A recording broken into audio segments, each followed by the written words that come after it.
ప్రభువైన యేసుక్రీస్తు నామములో దేవుని బిడ్డలైన మీ అందరికీ నా వందనాలండి. ఈరోజు దేవుని మాటలు హెబ్రీయులకు రాసిన పత్రిక 6వ అధ్యాయం 15వ వచనం. ఆ మాట నమ్మి అతడు ఓర్పుతో సహించి ఆ వాగ్దాన ఫలము పొందెను.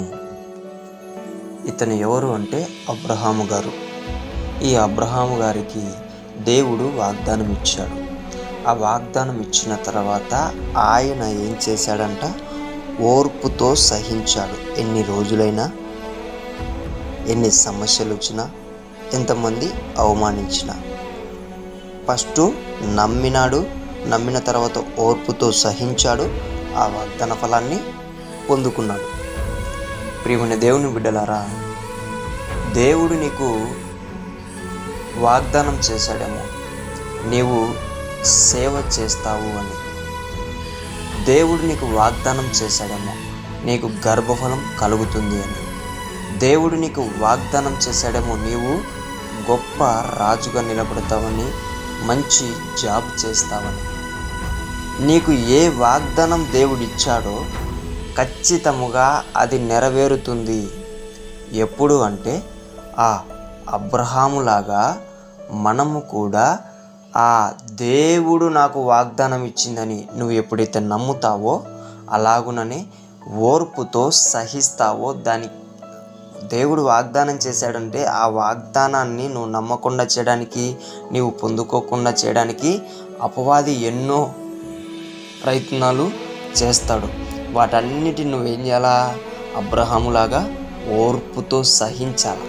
సహించి నీకు కలిగిన నమ్మకాన్ని పోగొట్టుకోకుండా నీవు వేచి ఉంటే ఆ వాగ్దాన ఫలాన్ని నువ్వు ఖచ్చితంగా పొందుకుంటావు. చాలా అంటే చాలా నమ్మశక్యము కానీ వాగ్దాన ఫలం అబ్రహాము జీవితంలో నెరవేరింది. నీ జీవితంలో కూడా అటువంటి వాగ్దానం దేవుడిచ్చాడేమో, నీవు నమ్మలేకున్నావేమో ఆ వాగ్దానం నెరవేరుతుందని. కానీ దేవుడు అబద్ధమాడడు. ఇది గుర్తుపెట్టుకో. దాన్ని బట్టి నువ్వు ఆ వాగ్దానమును దేవుడిచ్చాడని నమ్ము. ఎన్ని సమస్యలు వచ్చినా, ఎన్ని ఇబ్బందులు వచ్చినా, ఎన్ని ఇరుకులు వచ్చినా ఓర్పుతో సహించు. దేవుని వాగ్దాన ఫలముని నీవు రుచి చూడాలని దేవుని బిడ్డ మనవి చేసుకుంటున్నాను. ప్రియ దేవుని బిడ్డ, ఆ విధముగా నీవు ఉంటావని నేను నమ్ముచున్నాను. దేవుడు నమ్ముతున్నాడు. నీవు నమ్ము.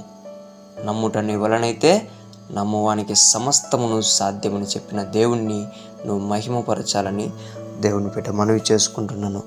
దేవుడి మాటలను దీవించునుగాక. ప్రార్థించుకుందాం. యేసయ్యా, నీకు వందనాలు, స్తుతులు, స్తోత్రాలు ప్రభువా. అబ్రహాము జీవితంలో నీవు చేసిన వాగ్దానం నమ్మశక్యముగానిది ప్రభువా. కానీ నీవు చేసిన వాగ్దానాన్ని అతను నమ్మి ఓర్పుతో సహించి వాగ్దాన ఫలమును పొందుకున్నాడు ప్రభువా. అటువంటి బిడ్డగా నాకు కూడా తండ్రి నీ వాగ్దానం ఇచ్చావు. ఆ వాగ్దానమును నేను నమ్ముతున్నాను ప్రభువా. అలాగుననే నేను ఎన్ని వచ్చినా ఓర్పుతో సహిస్తాను. అబ్రహాము ఎలా అయితే పొందుకున్నాడో నేను కూడా పొందుకోవడానికి నీవే సహాయం చేయమని యేసు నామములో ప్రార్థిస్తున్నాం తండ్రి. ఆమేన్.